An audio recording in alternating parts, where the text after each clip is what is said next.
अस्सलाम वालेकुम नाजरीन, आप देख रहे हैं जेके खबरनामा और मैं हूं Mir Mudassir. Delimitation commission team की जानिब से जब जम्मू कश्मीर के लिए मसौदा तैयार हुआ और जो ही वो मंजर आम पर आता है तो अवामी हलकों में गुस्सा जो है वो डिलिमिटेशन कमीशन और सरकार के खिलाफ देखने को मिला। कई मकामात पे एहतजाजी मुजाहरे भी हुए। उंगलियां न सिर्फ सरकार न इस कमीशन बल्कि जो ज़िला इंतज़ामिया है उन पर भी उठी और वो देखा भी गया किस तरीके से आवाम जो है वो इस कमीशन के खिलाफ नाराज़ है और इस मसवदे को नकारा गया। क्या कुछ रहा, क्या कुछ देखने को मिला, वो आप सबके सामने। लेकिन आज इस मुद्दे पर, इसी पे हम आज के मेहमान से बात करेंगे जो जम्मू कश्मीर के साबिक वज़ीर और साबिक मेंबर असम्बली बानहाल विकार रसूल वानी है। इनसे जानेंगे कि जिस तरीके से मसवदा तैयार किया गया है क्या वो आवाम के तई है या आवाम के मुखालिफ है, क्या होना चाहिए और क्या किया गया, ये हम इनसे ही जानेंगे। सर आपसे जानेंगे, पहले सलाम करेंगे चैनल की ओर से। सबको मेरी तरफ से अस्सलाम वालेकुम, आदाब। सवाल हमने किया है, क्या कहना चाहेंगे? देखो, आपको ये पता है कि जब डिलिमिटेशन कमीशन का दौरा जनाब खित्ते का था और खुसूसन जम्मू कश्मीर स्टेट का था, राजौरी पुंछ का था, जम्मू का था, तो उस वक़्त उन्होंने प्रस्ताव लोगों के सामने रखा कि हम अवामी लोगों से मिलेंगे, डेपुटेशन से मिलेंगे, पंच सरपंच से मिलेंगे, बीडीसी डीडीसी से मिलेंगे, एक्स मिनिस्टर्स एमएलए से मिलेंगे, उनसे राय पूछेंगे कि क्या मसला है, कैसे डिलिमिटेशन होनी चाहिए, कैसे कॉन्स्टिट्यूंसीज़ की जो कट कुट है वो कैसे होना चाहिए, कौन सा एरिया कहाँ रखना चाहिए, कहाँ कॉन्स्टिट्यूंसी बननी चाहिए। तो आप भी शायद 4 टीवी का वहाँ कवरेज करने आए थे किश्तवाड़, तो मैं भी गया था। तो जब हम मिले तो मैंने अपनी तरफ से, मैं तो जम्मू कश्मीर की बात तो नहीं की, अलबत्ता अपनी इस रामबन डिस्ट्रिक्ट की हमने बात की कि हमें एक कॉन्स्टिट्यूंसी और दी जाए, क्योंकि हमने सुना था कि अब कॉन्स्टिट्यूंसियाँ जो है विद इन डिस्ट्रिक्ट बनेंगी। तो हमारे डिस्ट्रिक्ट की कहीं ना कहीं 3 लाख पॉपुलेशन है और हमने कहा था जो 3 लाख पॉपुलेशन है, 3 लाख पॉपुलेशन में 1-1 लाख पॉपुलेशन की 3 कॉन्स्टिट्यूंसियां बनती हैं। 1-1 लाख इसलिए हम कह रहे हैं कि ये इलाका जो है पहाड़ी है, फार फ्लंग एरिया है और फार फ्लंग एरिया में एरिया के हिसाब से, डेवलपमेंट कम होने की हिसाब से और मतलब स्क्वायर किलोमीटर इनका तो जो इनका ये था नुक्ता जो था वो एक तो पॉपुलेशन देखनी थी, क्राइटेरिया जिसको कहते हैं, दूसरा एरिया देखना था, तीसरा डेवलपमेंट देखना था। और ये चीज़ें जो हैं इन सब क्राइटेरियाज में हम फाल करते थे कि हमारा एरिया बहुत बड़ा था ऑलरेडी। आप सेनापति देखो कहाँ था, पोगल पड़िस्तान कहाँ है, नौगाम कहाँ है, मोहम्मद कहाँ है, सुम्मड़ और हड़ोक कहाँ है, सर्वग्नि रामसू का इलाका कहाँ है, डुलीगाम ठंडीशाह का इलाका कहाँ है। तो हमने चाहा कि चलो अगर गूल के साथ हमारी कॉन्स्टिट्यूंसी का कुछ एरिया जाता भी है, एक कॉन्स्टिट्यूंसी लाख के हिसाब से गूल की बन जाए, एक कॉन्स्टिट्यूंसी 1 लाख वोटर की रामबन की बन जाए और एक कॉन्स्टिट्यूंसी बानहाल की रहे। वही प्रस्ताव हमने दिया और हमने ये बात भी वहाँ पे डिलिमिटेशन कमीशन से की। हमने कहा कि पब्लिक डोमेन में ऑलरेडी रूलिंग पार्टी ने बताया हुआ है कि ये इलाका उधर जा रहा है, पोगल पड़िस्तान में जो हिंदू इलाके हैं वो रामबन के साथ जा रहे हैं, जो मुस्लिम इलाके हैं वो बानहाल के साथ रह रहे हैं, जो गूल संगलदान में हिंदू डोमिनेटेड है वो रामबन के साथ जा रहे हैं और जो बाकी हिस्सा बचता है वो बानिहाल के साथ आ रहा है। तो उन्होंने आगे से रिएक्ट किया कि ऐसा नहीं है। उन्होंने कहा कि हम विद इन डिस्ट्रिक्ट कॉन्स्टिट्यूंसी बना रहे हैं, हम तहसील को एक ही कॉन्स्टिट्यूंसी में डाल रहे हैं, हम ब्लॉक को एक ही कॉन्स्टिट्यूंसी में डाल रहे हैं। ये खुद इलेक्शन कमीशन ऑफ इंडिया ने मुझे कहा, गवाह है मेरे जो एक्स मिनिस्टर हैं सरूडी साहब, अशोक कुमार हमारे एक्स एमएलए, वो मेरे साथ बैठे थे, वो गवाह है। नरेश गुप्ता जो एक्स एमएलसी है वो हमारे साथ थे, वो गवाह है इस बात का। उन्होंने कहा कि ऐसे हो रहा है। लेकिन जब रिपोर्ट निकली तो उस वक्त हमें बड़ी मायूसी हुई। अगर कश्तवाड़ में सेम पॉपुलेशन रामबन डिस्ट्रिक्ट के बराबर है तो वहाँ 3 कॉन्स्टिट्यूंसियाँ बन रही है, डोडा डिस्ट्रिक्ट में 3 कॉन्स्टिट्यूंसियां बनी, चलो हम खुश हैं, अच्छा है। एक चुनाव वैली एरिया है, इसमें कॉन्स्टिट्यूंसियां बढ़ती है तो अच्छा है। लेकिन हमारे जो डिस्ट्रिक्ट रामबन में कहीं ना कहीं नाइंसाफी हुई। एक दुख तो ये है कि हमें एक कॉन्स्टिट्यूंसी अलावा नहीं मिली। दूसरा दुख ये है कि एरियाज जो हैं वो ऐसे डाले गए कि हमारे बानिहाल से गूल 90 किलोमीटर है, जब जो उकड़ाल का इलाका जो रामबन के साथ रखा गया वो 15 किलोमीटर दूर है। तो कौन सी डिलिमिटेशन कमीशन है, वो तो जमीनी सतह पे गए नहीं। इसमें तो ऑफिसर इन्वॉल्व है, इसमें तो पूरी सीधी बीजेपी इन्वॉल्व है, इसमें तो गवर्नमेंट इन्वॉल्व है ऐसा कराने में। अब तो आज बोल रहे हैं कि आप जी अपनी अपनी ऑब्जेक्शन दे दो, लेकिन जब आपने ये जो पब्लिक डोमेन में थ्रू एमपीज की ऑब्जेक्शंस के लिए आपने जब डाला, तो आपने क्या स्टडी नहीं किया था कि अनंतनाग और पुंछ राजौरी कौन सा सिस्टम है, कैसे जुड़ सकता है? वही हर कॉन्स्टिट्यूंसी में किया गया। तो मुझे नहीं लगता है कि ये लोग किसी हिसाब से ये तो झूठी स्टेटमेंट दे रहे हैं, चाहे जितेंद्र सिंह दे, चाहे कोई और बीजेपी का दे। ये सारा फ्रॉड है, ये झूठ बोल रहे हैं लोगों को कि आप जी ऑब्जेक्शन दे दो फिर हम देखेंगे। सारा कुछ है, कुछ नहीं करने वाले। इसमें बहुत सारी चीज़ें हैं। हम इधर बानहाल की ही बात करेंगे, जैसे पोगल की 5 पंचायतों को यहाँ रखा गया है, करीब 15 पंचायतें उधर डाली गई हैं। लेकिन नाइंसाफ़ी, हम जब ज़मीनी सतह पर इस नज़रिए को देखते हैं तो टंगर एक इलाका है, एक पंचायत है छोटी सी, और इतनी दूर पंचायत है और उसको जो है बानहाल के साथ रखा गया है। हालांकि जो गांधरी वगैरह जो वो ब्लॉक है उसका हिस्सा जो है वो रामबन के साथ जोड़ा जा रहा है। तो किस नज़रिए से देखते हैं आप इस चीज़ को, इस डिलिमिटेशन को? देखो, हमें भी दुख है, पोगल पड़िस्तान की एक अपनी इतिहास है। हमने भी पिछले सालों में वहाँ के डिग्री कॉलेज का इशू सबसे पहले मैंने असेंबली में उठाया, बार बार उठाया, बार बार चिल्लाया।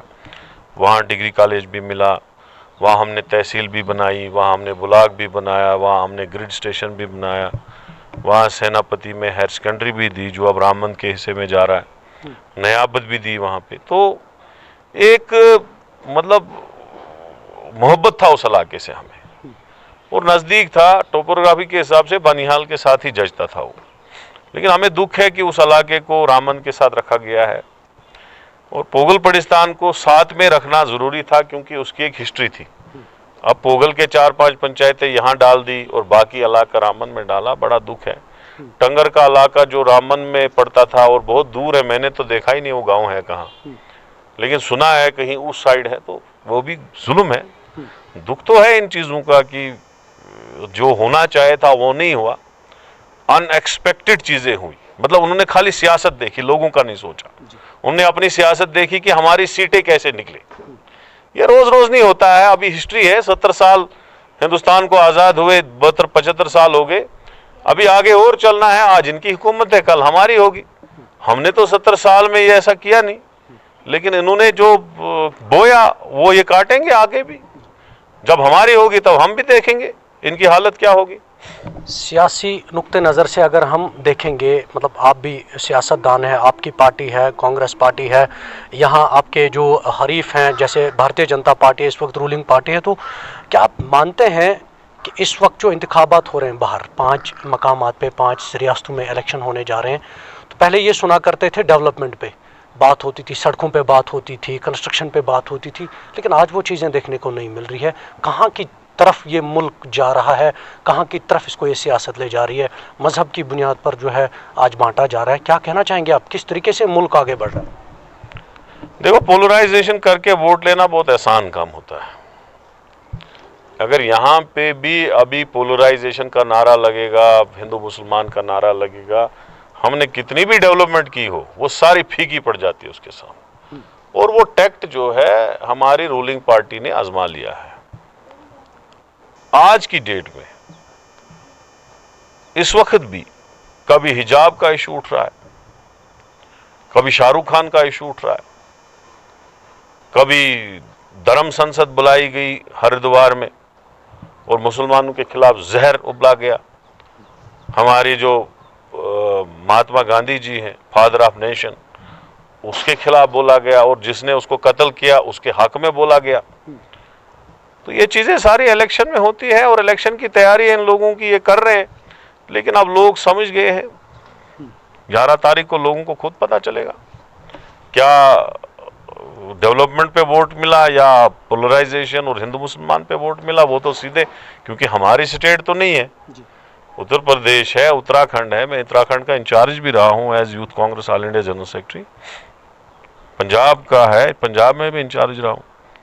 इसी तरीके से और भी स्टेटों का है, तो वो पता चलेगा जब नतीजे आएंगे तो पता चलेगा कि डेवलपमेंट पे वोट मिला, बेरोजगारी के खिलाफ वोट मिला। जो इस वक्त मुल्क की हालात है, जो इकोनॉमी खत्म हो चुकी है, लोग नौकरियां नहीं है, बेरोजगारी खत्म, बेरोजगारी बहुत ज्यादा है, अगर उसके खिलाफ वोट मिला तो फिर बीजेपी नहीं आएगी। अगर पोलराइजेशन पे वोट मिला तो फिर आएगी। वो अब उन लोगों को डिसाइड करना है वो किसको वोट देंगे। सवाल बहुत सारे हैं, लेकिन एक और सवाल आखिरी लगभग आपसे करेंगे हम कि जब यहाँ सरकार की तरफ से 3 टायर सिस्टम बनाने की कोशिश की गई, पहले सरपंच इलेक्शन, फिर बीडीसीज को लाया गया, उसके बाद डीडीसी इलेक्शन हुआ, तो सरकार ने दावा किया कि 3 टायर सिस्टम जो है अब मुकम्मल हुआ। लेकिन ये जानेंगे आपसे कि वो आज कह रहे हैं कि जिस तरीके से सरकार ने कहा था कि एक एमएलए के पावर्स छीन कर सारे पावर जो है अब डीडीसी को दिए गए, बीडीसी को, इवन सरपंच भी उसमें आ जाते हैं, तो लेकिन क्या नज़रिया है आपका, क्या सोचते हैं आप इस 3 टायर सिस्टम के लिहाज से, कहाँ तक अब ये कामयाब हो पाया है? देखो, 3 टायर सिस्टम जिस तरीके से होना चाहिए था उस तरीके से नहीं है। आप इसी डिलिमिटेशन में देखो कि हमारे सरपंच पंच से लेके बीडीसी डीडीसी तक, डीडीसी चेयरमैन तक जो हमने गुजारिशात की थी सरकार से, वो गुजारिशात सरकार ने मानी ही नहीं। वो गुजारिशात सरकार ने टोटल नहीं मानी, डिलिमिटेशन कमीशन। उसके बाद डेवलपमेंट के मामले में भी मैंने एक चीज देखा कि पावर पर्सनली कुछ नहीं दिए। तो डीडीसीज हैं जो असली मतलब सही काम करने वाले हैं, वो अपना काम कर लेते हैं। जैसे कि हम बोलेंगे बनिहाल कॉन्स्टिट्यूंसी में हमारे बीडीसीज 3 हैं, म्युनिसिपैलिटी चेयरमैन है और डीडीसीज 2 हैं। हमारे 2 डीडीसीज काम करते हैं, वो मेहनत करते हैं, सेक्रेटरीट जाते हैं, डायरेक्टरेट के दफ्तरों में जाते हैं, डीसी के ऑफिस में जाते हैं, इवन कि वो जेईज तक जाते हैं, प्रोजेक्ट बनाना जानते हैं। जहां उनको कोई प्रॉब्लम हो वहां हम उनको बताते हैं। हम कुछ दिनों में ये बोलना चाहते हैं कि मतलब कुछ दिनों पहले हमने 9 प्रोजेक्ट बनवाए बनिहाल और रामसू में, हाँ, जिसमें एक प्रोजेक्ट चंजलू नायकपुरा का था जो 2-2.5 साल से चीफ इंजीनियर ऑफिस में पड़ा था और वो डस्टबिन में डाल दिया गया था। वहां से मैंने उस प्रोजेक्ट को लाया, यहां उसको ठीक कराया, उसको दूसरी चिट्ठी नाबार्ड में लगवाई और उसको भिजवा दिया। उसी तरीके से बनकूट गुजरनाड़ का रोड जो मैंने अपने टाइम में शुरू किया था स्टेट प्लान में, बाद में जमींदारों ने प्रॉब्लम क्रिएट की, वो बना नहीं। उसको भी इम्तियाज खांडे साहब ने और मैंने उसका प्रोजेक्ट पूरा तैयार किया। प्रोजेक्ट बनाने के बाद ये सारे प्रोजेक्ट, जिसमें अमकूट का रोड है, जिसमें नील चमलवास का रोड है, जिसमें क्या कहते हैं सुरंगा लदनिहाल का रोड है, जिसमें द्रुपटा सिनगाम झाड़ी का रोड है, जिसमें गुगुनी का पुल है, जिसमें नील चमलवास का रोड है, जिसमें ठंडी शाह का रोड जो हमने पहले भी बनाया था, अब थोड़ा सा उसमें रहा था, वो भी है। उसमें काफी रोड है, जो 9 रोड है हमने एक एक दफ्तर तक खुद पहुंचाए वो। जबकि मैं प्रिंसिपल सेक्रेटरी से कश्मीर में मिला, उसने बोला मेरे पास इतना पैसा है, आप लाओ, खाली प्रोजेक्ट लाओ, लेकिन यहां से प्रोजेक्ट जाते नहीं थे। फिर बशीर साहब को खुद डाइवर्ट वो सारे प्रोजेक्ट दे के एससी ऑफिस भेजा डोडा, वहां से साइन करवा के चीफ इंजीनियर ऑफिस भेजा, चीफ इंजीनियर ऑफिस से उसको सेक्रेटरीट दिया, फिर हम तीनों जाके प्रिंसिपल सेक्रेटरी से मिले। अब वो कहीं ना कहीं 9 के 9 रोड जो है सैंक्शन आ रहे। अब कुछ सरपंच, मैंने पिछली बार लांबर का रोड लाया सैंक्शन करके नाबार्ड का, कल कोई सरपंच दे रहा था कि मैंने जी वो दिया। अब सरपंचों का काम है नरेगा का प्लान बनाना, उनकी प्रोवेगेटिव ही नहीं है नाबार्ड के रोड की, वो तो डीडीसी मेंबर्स से शुरू होता है वो मसला। तो कोई मैसेज डाल रहा है फोन पे कि मैंने जी ये रोड, अब देखो ना अपनी हद में रहना चाहिए, मिकदार में।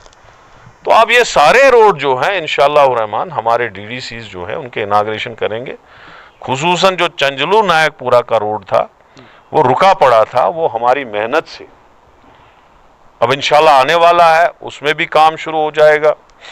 इसी तरीके से खांडे साहब को मुबारकबाद देता हूं, जो बनकूट में अब एक बहुत बड़ा स्टेडियम बनने वाला है, बनकूट नाले में वो भी बनने वाला है। अभी मैं और बीडीसी चेयरमैन साहिबा जो हमारी है, प्रिंसिपल सेक्रेटरी बिजली को मिले, एमडी बिजली को मिले, 10-12 ट्रांसफार्मरों की डिमांड की बनिहाल ब्लॉक की, इंशाल्लाह वो भी कहीं ना कहीं सैंक्शन हो रहे हैं। तो हम ये कहेंगे कि जो काम करेगा उसके इलाके में वो काम जो है वो मेहनत जो है रंग लाएगी। अब कोई बोलेगा बैठ के मुझे सरकार ने पावर नहीं दिए, मैं घर में बैठा हूं, वो कौन सा काम करेगा? आपको बानिहाल ए और बानिहाल बी के दोनों डीडीसी मेंबर सामने है।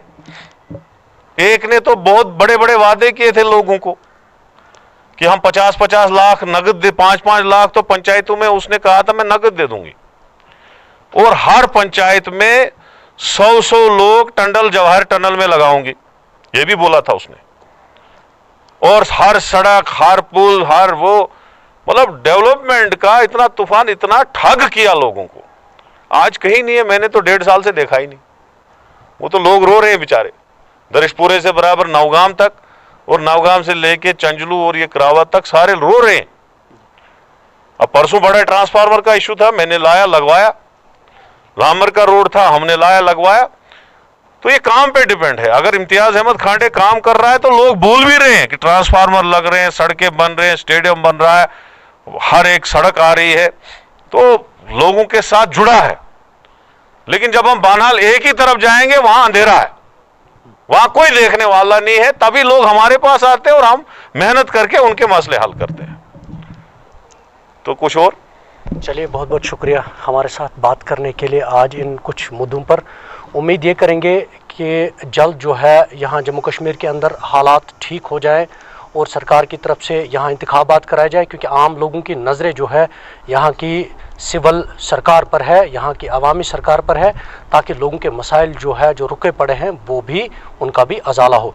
नए प्रोग्राम के साथ, नई खबरों के साथ मैं मीर मुदस्सिर आपसे दोबारा रूबरू हूँगा। तब तक के लिए दीजिए इजाज़त। अल्लाह निगहबान।